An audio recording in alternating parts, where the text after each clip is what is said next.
La délégation d'information du Parlement panafricain a poursuivi ses consultations ce mercredi 4 décembre 2024 dans la salle des commissions de la Chambre haute du Parlement congolais. La délégation de l'opposition parlementaire, conduite par le député national Christian Mwando, était la première équipe à être reçue et écoutée par la mission d'information du Parlement panafricain. La mission d'information du pape en République démocratique du Congo vise 3 objectifs essentiels, à savoir la situation insoutenable avec la guerre d'agression dans la partie est de la RDC, la situation post-électorale et la vulgarisation de la charte du pape. S'agissant du premier point, l'opposition politique a confirmé à cette délégation l'agression de la RDC dans sa partie est par le Rwanda et ses supplétifs du 1-23. L'opposition politique a à cette occasion insisté sur la nécessité de la cohésion nationale. Signataire de la charte panafricaine, la RDC compte ratifier ces documents dans le tout prochain jour. Nous avons effectivement confirmé à cette délégation la guerre d'agression que nous subissons à l'Est et nous avons insisté sur la nécessité de la cohésion nationale pour faire face à cette agression. Nous avons également parlé de la charte qui reprend des points pour lesquels notre pays a déjà signé, mais dont il manque la ratification. Juste après l'opposition, la mission du Parlement panafricain a reçu la délégation du réseau international Network for Social Protection Rights, conduite par sa coordonnatrice Eze Atoum Kassouni.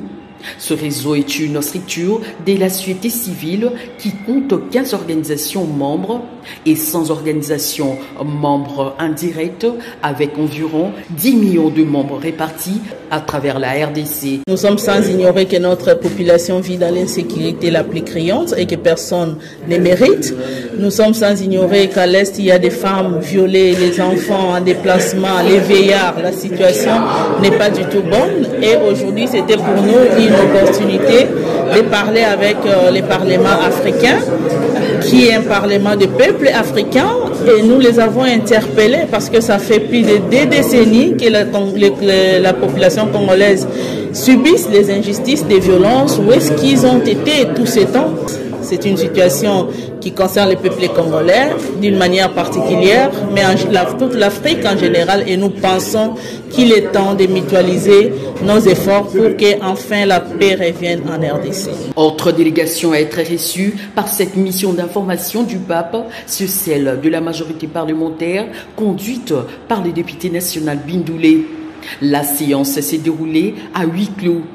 Au sortir de cette rencontre, le porte-parole de la délégation, le député national Eliezer Ntambwe, en a dévoilé le grandes lignes. La délégation panafricaine est venue sur demande du président de l'Assemblée nationale qui a estimé lors de son intervention à l'Assemblée panafricaine et qui a estimé nécessaire que les parlementaires viennent palper du doigt les réalités de l'agression dont nous sommes victimes. C'est la première question. La question la plus importante, c'est par rapport à l'agression dont la RDC est victime. La deuxième question, c'est par rapport à l'évolution politique. Voilà les 2 questions qui nous ont été posées. Cette agression rwandaise inutile, dont la RDC est victime, sans savoir le pourquoi, parce que la question des FDLR, c'est une fausse raison qu'ils avancent.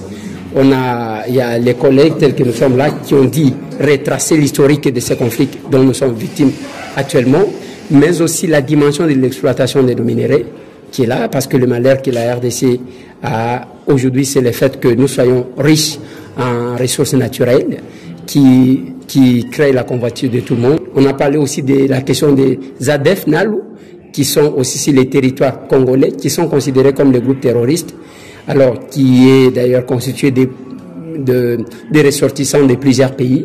Là, les collègues qui sont venus de l'Est ont dit donner beaucoup plus d'explications là-dessus. Conformément au programme, cette délégation de la mission d'information du pape sera reçue par le président de la Chambre basse du Parlement, le professeur Vital Kamerhe, avant de s'envoler jeudi pour Goma, afin de palper du doigt la vraie réalité de la situation sécuritaire et humanitaire qui prévaut dans la partie orientale de la RDC du fait de la guerre d'agression lui imposée par le Rwanda.